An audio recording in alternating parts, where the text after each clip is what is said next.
fuck is up, gamers? Your boy the Purge. We are here for episode number 42 of Phoenix Wright Ace Attorney. And unfortunately, for anyone who doesn't want to do that, the witnesses will testify again. So, you'll each explain exactly what you did upon arriving at the scene of the crime. Stop looking over your glasses at me! I'll get the message! Jesus! I didn't even clock that face until it was going away. The mystery of the moving board. I don't know anything about it and notice board. I just want my hand on it, that's all. Well, don't look at me. I haven't got a clue about it. I was doing business with some second years at the time. I don't know anything about anything. I'm just a bystander, me. Just decided at the crossroads of life. Who is that reaper, I bet? He's got a face that screams bored. I can't see how this changes anything anyway. The detective still died when we heard the gunshot. We don't know it's a gunshot, though. So none of you can elaborate further.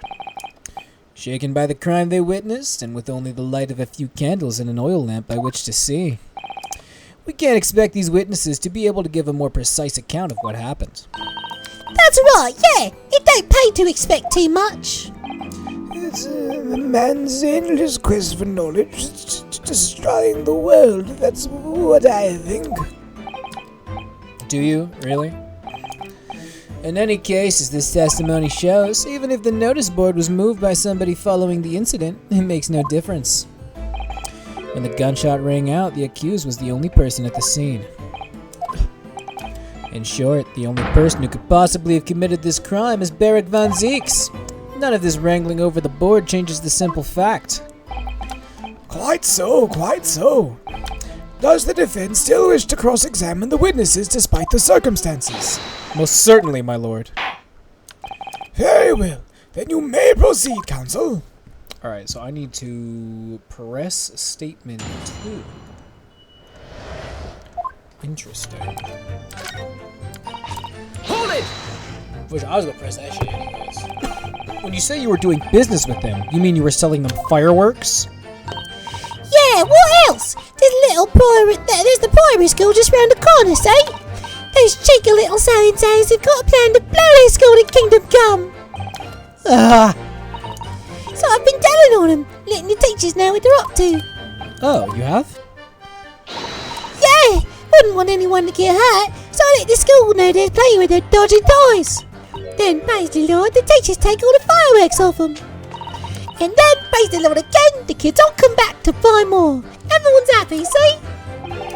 What a racket. Course, and sometimes the teachers give me a little bonus to thank me for letting them know. It's a busy old life selling explosives. Venus is a guileful goddess indeed. Well, telling barefaced lies is kind of my thing, really. Excuse me. Yeah, huh? You be telling lies? On the witness stand? Something wrong, Mr. Sandwich? If I said it was, could we just leave it at that? Would that be the end of it? No. Did Miss Venus's statement just now bring something to mind, perhaps? Philosophical thoughts. Deep philosophical thoughts. Let's say there was a great liar, and that great liar said without batting an eye, telling bare-faced lies is kind of my thing. I'm ever so good at it. Would those words of hers be a lie too, or the truth? In which case she's not a liar. Oh, it's a hellish paradox, that one, don't you think? I'm not entirely sure, to be honest. But, seems to me you're suggesting Miss Venus has been lying. Are you?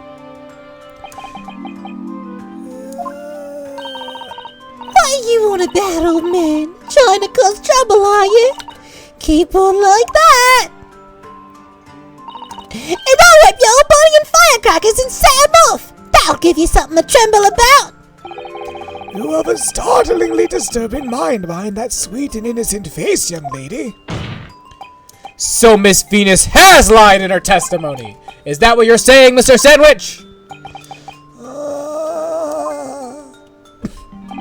Well, if it means I'll be burning in hellfire for the rest of my days, so be it.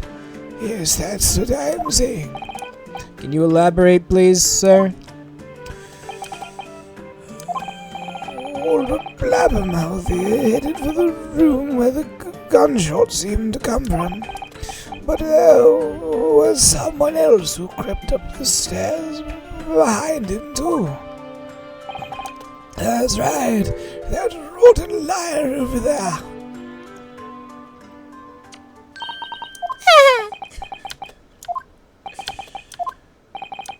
Do you mean to say that you did in fact betake yourself to the scene of the crime after all? What did I tell you, eh? I said I was good at telling barefaced lies, didn't I? Yes, you mentioned it. Well, that revelation rocked the whole courtroom, didn't it? Who knew firecrackers pack such a punch? Jesus, firecrackers. So you did indeed visit the scene of the crime, did you, young lady? Good grief! Well, now you come to mention it, I suppose perhaps I do clearly remember climbing the stairs to the room, yeah. Either you clearly remember it or you don't. Well, I shall consider a fitting punishment for this perjurious act later. For the time being, you will immediately amend your testimony to reflect the truth. Oh yes, my lord, of course. Okay, so now we press the new statements. Hold it! No, motherfucker! God damn it! I don't fucking care. I don't give a shit, motherfucker. Mistakes were made. Why are you talking about Homo sapiens, bro? In which case, shut the fuck up. Alright. Press the news statement. You make a habit of lying, do you, Miss Venus? Well, I suppose so. Why is this not fuck? Oh, because that's the bottom of the page. I don't really know, to be fair. Let me just get off it. I press this statement and then.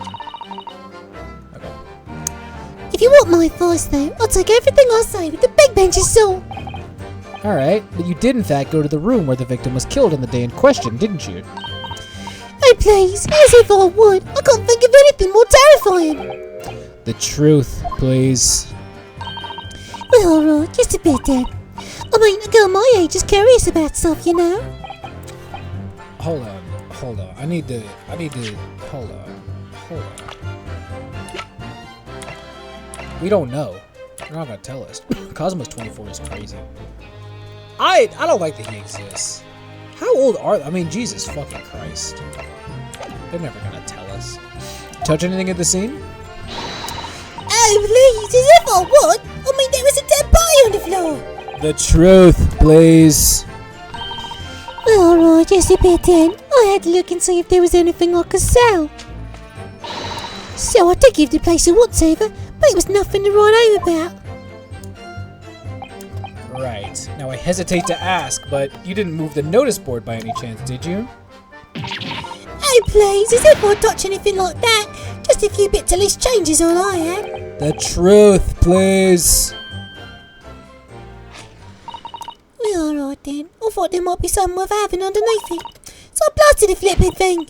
Sorry, flipped the blasted thing.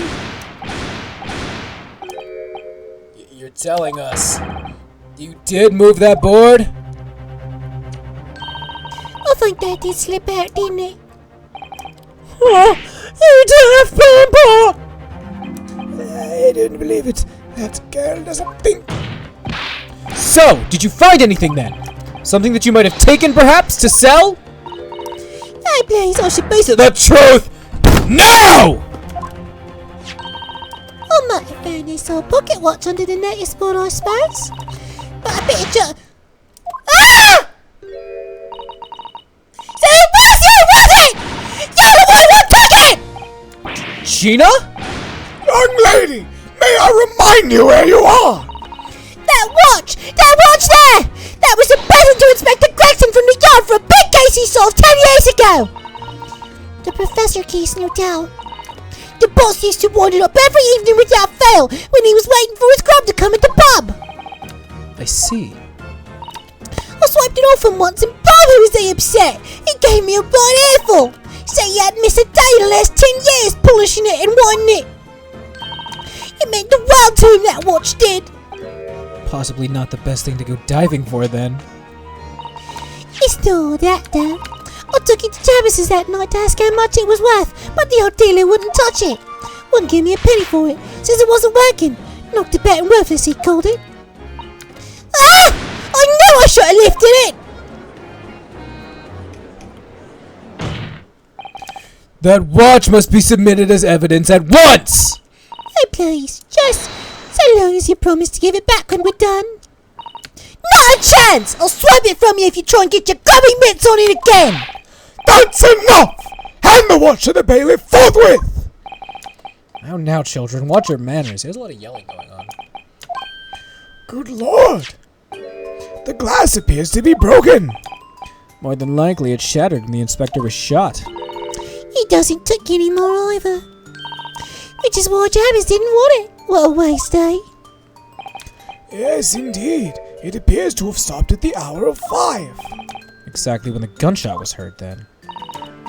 Which supports the prosecution's claim, of course.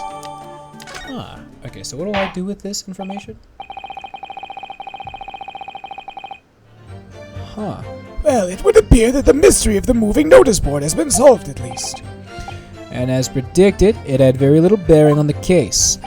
Now then, continue with your cross-examination, please, counsel. Okay, so I want to... Hold on. Oh my fucking god! Let me, like, go back because I fucked this up again. We want to examine the bottom of the pocket watch.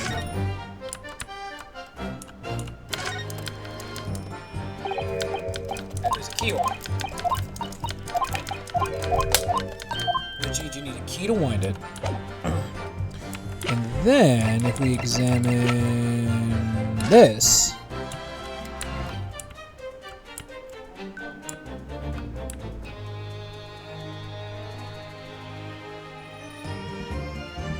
Top of the policeman. The helmet. The helmet of this charming policeman appears... Charming policeman? Oh my god, I'm not reading it. Okay. If you twist it around. Ah, what's that? It's a key. A tiny key. Not for a door, for something. Examine the key to match it with the watch. Yeah, it's the key for the watch. I'm skipping past this part because they're just... Oh my god, no way! Whoa! Crazy! Oh my god! You know, like whatever. It's like this watch has started going again, so it just hasn't been wound up. And if the watch isn't broken... Oh! So then we present the watch on statement 5. So present... Objection! Okay. Hold on. There's one more thing that we have to do that I seemingly missed. Examine the fuse?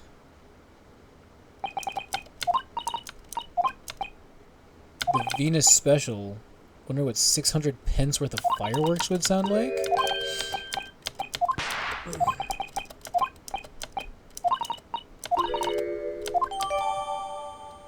Goes off like a gunshot. Okay. There we go. Now we can continue.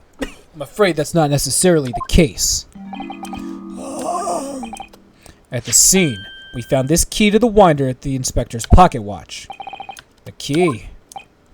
And having wound the pocket watch, we discovered that it in fact still works.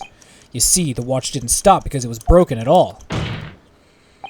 And that fact completely undermines one of the most fundamental premises on which this entire case has been built. What?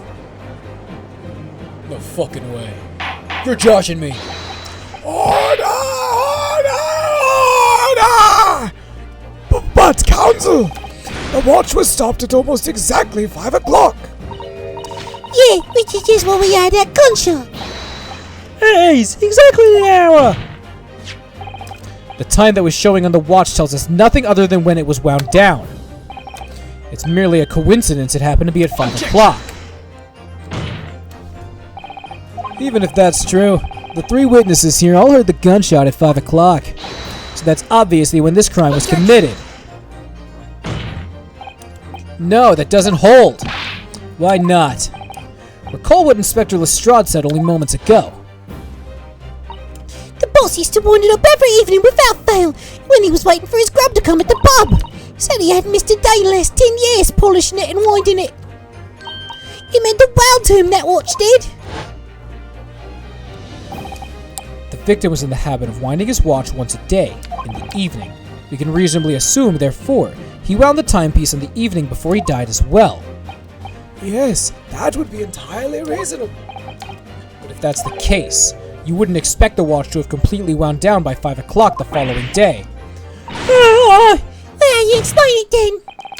In summary, the evening before the day of the incident when the gunshot rang out in that room, the inspector was unable to wind his watch. You can't mean... What would stop a man winding his watch if he's been in the habit of winding it every single evening for 10 years? The obvious answer is that he was already dead! Order! Counsel, that is a most extraordinary claim! Objection! Extraordinary isn't the word. It's absurd! You claim he was already dead the night before? Do you really think that Scotland Yard's coroner would have overlooked something like that? On that subject, there is something rather surprising. There's actually an omission in the coroner's report. The time of death is not noted. That's right! Wait a minute, you're forgetting that my legs went from under me when I kicked the door in. What do you mean? Like I said, I planted my head in a dirty great puddle of blood. Yeah, so the victim's blood hadn't dried. It was fresh.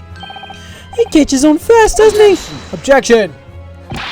But that blood could have been explained in any number of ways. It could have been put there afterwards. Objection. Some fresh blood... Does my learned friend think that the fresh blood is available on every street corner? Ugh! Well, it needn't necessarily have been human blood, of course.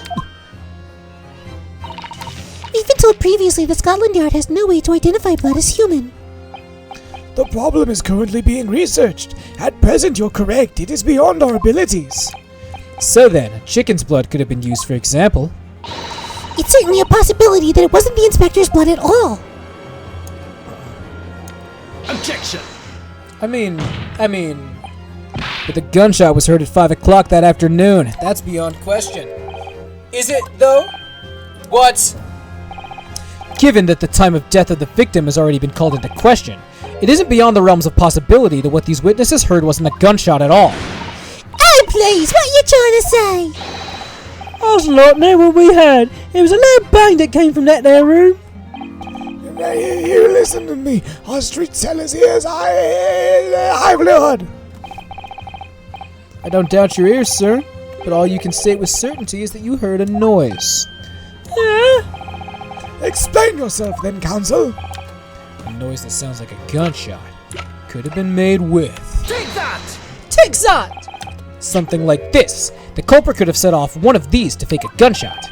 Good gracious! The very fireworks that are sold by the witness. Now, hold on a minute. What are you saying I did it? My pretty little firecrackers only make a little pop anyway, see? Not 100 of them together. The Venus special that you sell for 600 pennies sounds like this. As the court can now attest, it sounds very much like a gunshot, in fact. You're trying to suggest that somebody set one of those fireworks off at the scene? I'm suggesting that somebody knew the defendant was in the room at 5 that day, and sought to implicate him by creating a sound like a gunshot for these peddlers on Fredno Street to hear. But even the accused himself has testified he saw no one else in the room at the time. Whether it was a gun or a firecracker, the only person present to cause that bang was Barrick Van Zeeks. Only for the match and my firecrackers go pop. See? It's why people like 'em. I fear for your fingers, young lady. Recently, during my time here in Britain, I've learned a lot of very useful information indeed. Something called a time bomb. Good heavens, a bomb! Yes, a device that allows you to blow up whatever you like, whenever you like. Mr. Naruhodo, I worry that your unfortunate phrasing there may lead to yet another international incident. No, wait, it's the whenever you like part that's important. A time device. Yes, exactly, a time device. Something of that nature could have been planted at the scene. A device that was able to produce the sound of a gunshot long after the culprit had left. Your extravagant claim will have to be substantiated with evidence, Counsel. Okay, so this is exactly, I want you to know exactly what I was thinking. I said it either this episode or the last one. I want to say it was the last episode. Is they use a timer with the fucking candles to once it hit a certain length. That's actually crazy that I fucking called that. If I'm right about what this is, everybody owes me $1 million. As the court has already discussed, the tip of one of the candles in this candelabrum has been blown off. Indeed, because it was struck by the bullet, which presumably passed through the victim. I don't think that's possible, my lord. Not possible. Why? Because of the scorching. There's no gunpowder. Oh, hold on. What did you just say? There are gunpowder scorch marks clearly visible on the broken candle. Oh, there are. Goodness, yes. But is it not the case that there was also scorching on the victim around the bullet entry wounds? That's right, there was. But as we heard earlier, scorching like that only occurs when the target is at very close range, a matter of centimeters from the gun. Ah! Which means that the scorching on the candle can't possibly be the result of a gunshot. You're suggesting it came from the fireworks? How can that be, eh? The fact that there's such visible scorching on the candle suggests that the fireworks must have been right next to it when they exploded. Or to put it another way, the candle and firecrackers were joined together. I was fucking right that when it burns, oh!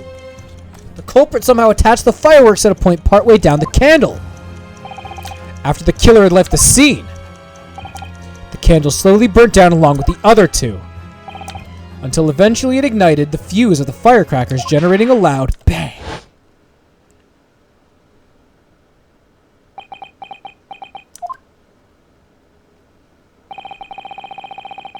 And that is how these three witnesses came to believe they'd heard a gunshot at 5 o'clock. Well, what a plot. And this implies that the victim could have died earlier than we'd been led to believe. The previous day, even. Now, just hold your horses! Oh, Lancelot saw the victim going into the building, remember? I couldn't forget that flame-colored hair even if I wanted to. The person you saw entering the building wasn't the victim at all. Consider this. Oh! Obviously, anybody can wear a wig, so the person that these witnesses saw entering the building 15 minutes before the incident occurred could easily have been someone else entirely wearing the red hairpiece. Someone else? Do you mean to say? It was the same person who contrived the firecracker trick. In other words, Inspector Gregson's killer.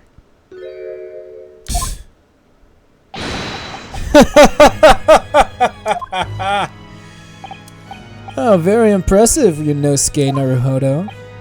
Kazuma? I'm really quite amazed you've come this far. But after all, wasn't I the one who told you that you had all the makings of a great defense lawyer? I noted the lack of time of death in this report, a stark omission. But as far as I'm concerned, this whole country's justice system leaves a lot to be desired. Of course, all the people in the fucking... Order! Prosecutor Asogi! What on earth do you mean by that statement? It's all fucking judicial people in the gallows. I hear that many of the leading members of Britain's judiciary are present to observe this trial today. Yeah. So we cannot allow even the slightest doubt to be overlooked.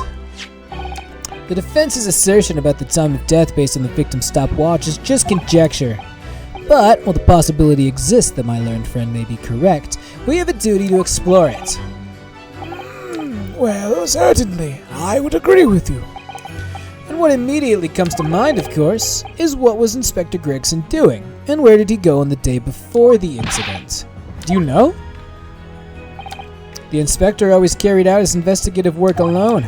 His movements were treated as confidential within Scotland Yard. Even within the yard? However, considering the evidence we've been presented so far, I'd say it's fairly apparent what case the man was pursuing, wouldn't you, my learned friend? I do have a feeling about the case he might have been investigating. Yes, I agree. Surely. My lord! The defense believes it can explain to the court the case that was being investigated by Inspector Gregson at the time of his death. Very well, counsel. Present your argument to the court.